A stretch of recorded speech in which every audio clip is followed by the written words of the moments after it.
don't know which other things can have such a weight in someone's life that after seeing a theater show, you make decisions that will change your life. Well, hopefully that's why we do theatre. Yeah. Or, you create art for change. If you're unhappy with the world. Yeah. I mean, why do you make art? Why do you make theatre? Now? Right now. Well, it has changed quite a bit, but now I see the involvement in order to create a community that I feel the strength in it. And every work that I do is in that sort of pursuit of talking about something that it's not being talked about, but as a community we embrace it. We know it's happening and we have a space to hear it and also to relate with others, that when they see it through the show, you can actually see your involvement in the community there. If someone's laughing, then and you're laughing too, or we're laughing at the same thing. We are in this together. Which I find it very difficult when people are reacting and I don't react. I feel away from I don't know what happened that it really affected them and not me. You're talking about in your work, or when you're, as an audience member, you go and see a piece of theatre, and they're all connecting or laughing, and you're sitting there going, this is a collective response, majority, but I'm not being affected. I'm not laughing. You talking about in that big picture, or you talking about personally when you're performing with an audience?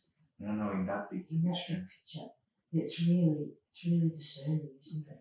Yeah. When you sit there and especially when you're a show with a big audience, and people are laughing, or feeling this, and you're sitting there going, I'm not connecting to this.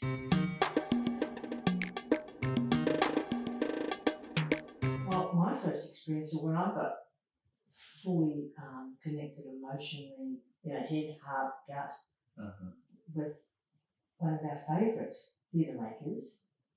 Kantor. Kantor. Yeah. So because you saw him live. Yeah, I saw him live. 3 productions.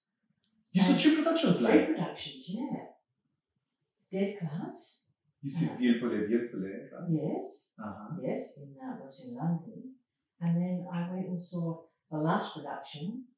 He had just died, like 3 weeks before, in Edinburgh. His birthday. I forget what the title was. It was in the Edinburgh Festival, not the Fringe. In a big theatre. I was specifically going there. And because you know how he usually is on stage, present throughout the whole piece. And he just died like 3 weeks beforehand. And so they had a chair and they had a photo of him. And they would move the chair around. It was beautiful. Everyone stood up, but everyone up was all naturally in Polish. So yeah, it's interesting. Language, language, not that important. Dario Fo's Johann Paran in the Discovery of the Americas. One show, one man, and it changed my life.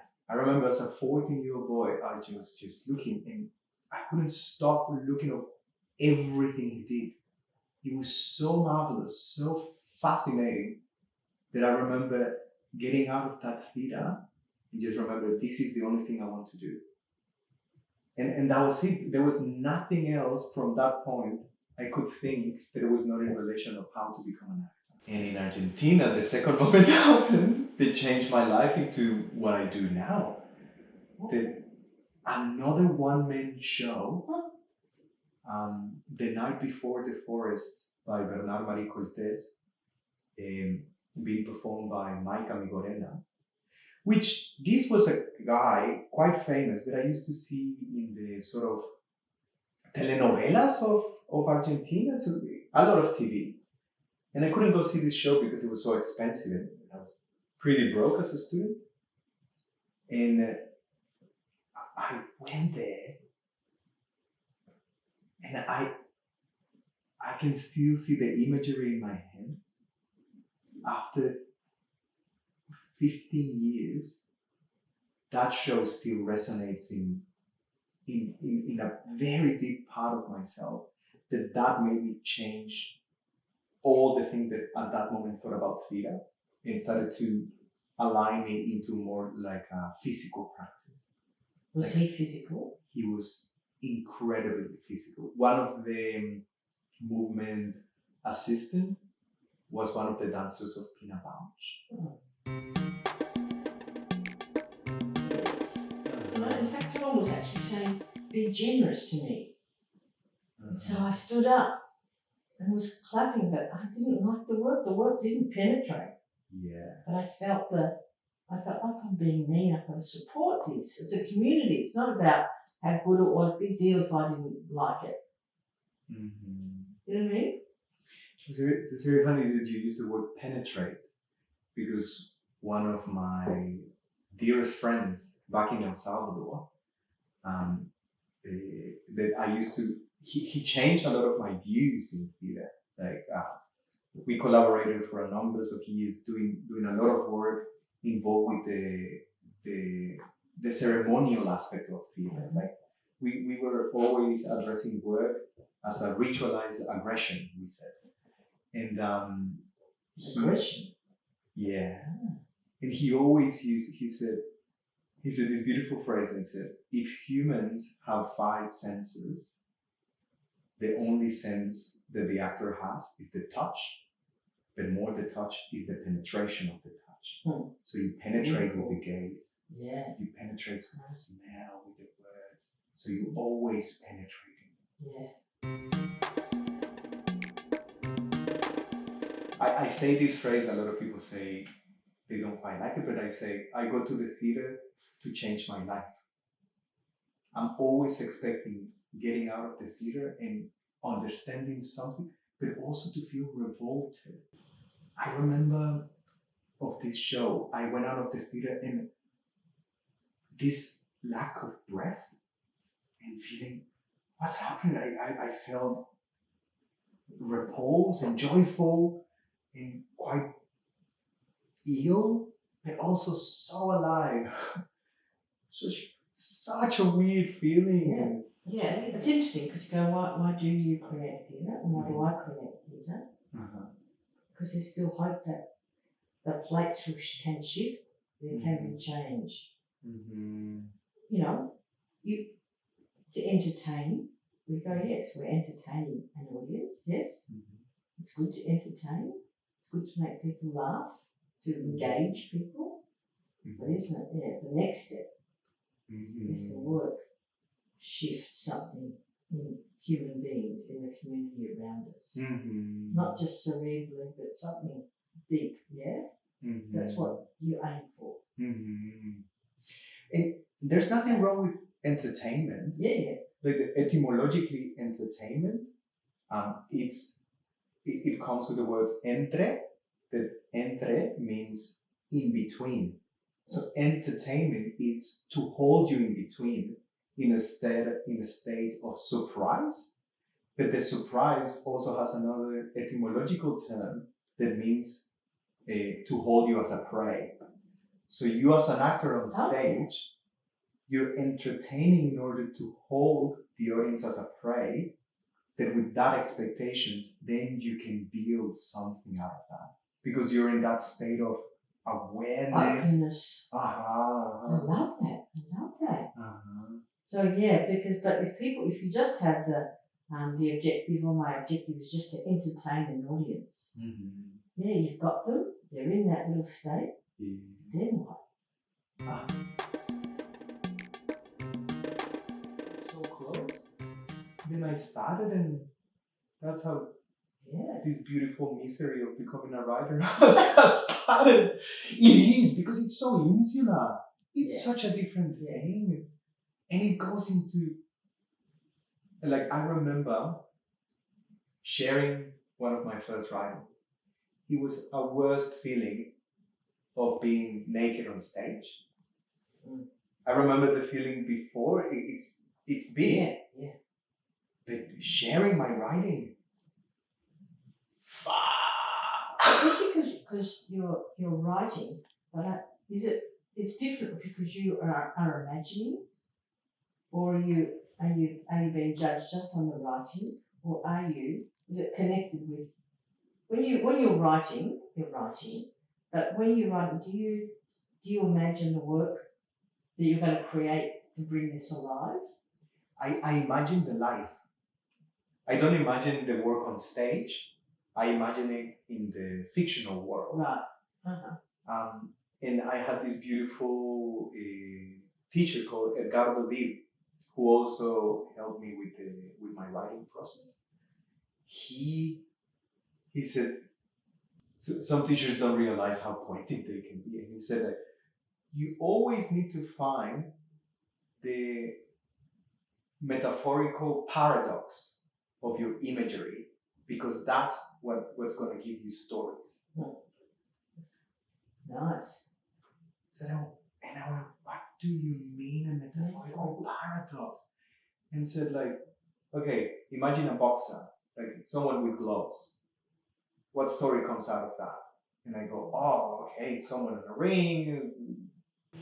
Typical, right? I said, imagine the same boxer, but now he's wearing a skirt. What do you imagine?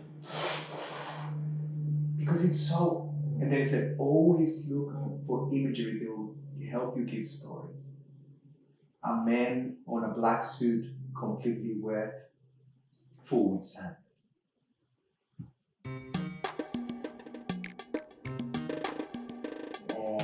But it's about when you love something, you persevere, don't you? And that's what you've got. You've got this. You can see it. You know, when you meet people, you meet other, theatre makers. They got the Duende, the passion, the something in the spirit that needs to create the mongrel. Did you say the mongrel? I like that, the mongrel. Yeah, there's something there.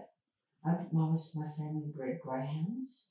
Ah. Yeah. And one was called Mongrel. Yeah. I had a stage name because he used to race, but day-to-day was Mongrel. Hey, Mongrel. He was vicious and then loving, beautiful wide eye. And then the ability to turn and go feral.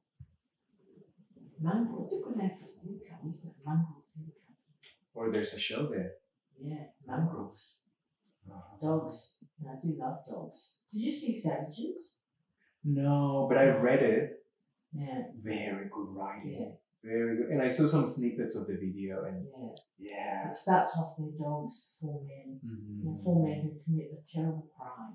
Yeah. She never seen a crime in the whole piece. Yeah. But it's beautiful. She uses the allegory of dogs. It's naked and they howl. The next minute they're jovial men. But it was beautiful, beautiful. It was great because I could play physically with actors.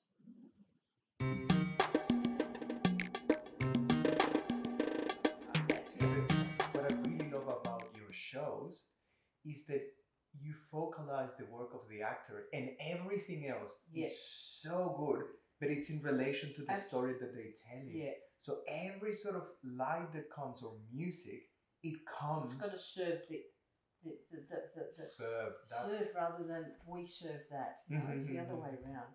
I think we both come from a really similar thing. The visceral, the physical, the love of the body, the body and the voice and the, Otherwise, we have beautiful films and TV. What makes live theatre live? And it's the actor. It was it was incredible going into somewhere like a big theatre space with 800 seats, and I really just wanted to hear the natural voice. Actors can project and use their voice and play, but there was no discussion that all actors had to have radio mics because the way the theatre was built, it wasn't acoustically. It's not going to hold all the voices. I auditioned you once, didn't I? And you were very good. And you're going to, yes. What did you do to me, Rodrigo, the audition? I almost slapped you. Slapped me? But it was part of the work. I didn't know you were going to play the other role. What? I thought there was going to be another actor. Yeah, and then when you when you came, I went, wow. Oh no. Okay. I want to give my all, but I'm going to have to, I had my impulse to I know it. whack. But you didn't. No. Yeah. We didn't agree. We didn't have. Yeah. But I remember the character that I was playing. It said that this. It comes into the translation, right? It said, what was his name? Leo? No. Lorenzo is a lean man, and I remember I worked with the director I was working at the time, Matthew, and he prepared me for that audition. And I went like, okay. And I was like that. And then I was like this. And then he said, what the fuck are you doing? Good, Matthew. And then I said, well, it says he's a lean man. And he just laughed. It was just laughing. So I thought but I found that there was very, like, I don't know, Patricia's writing, and I said, oh, this is more like a director's choice. Like, he's so lean. So lean. So thank God it didn't go. I'll be leaning. I would have slapped you then. Maybe.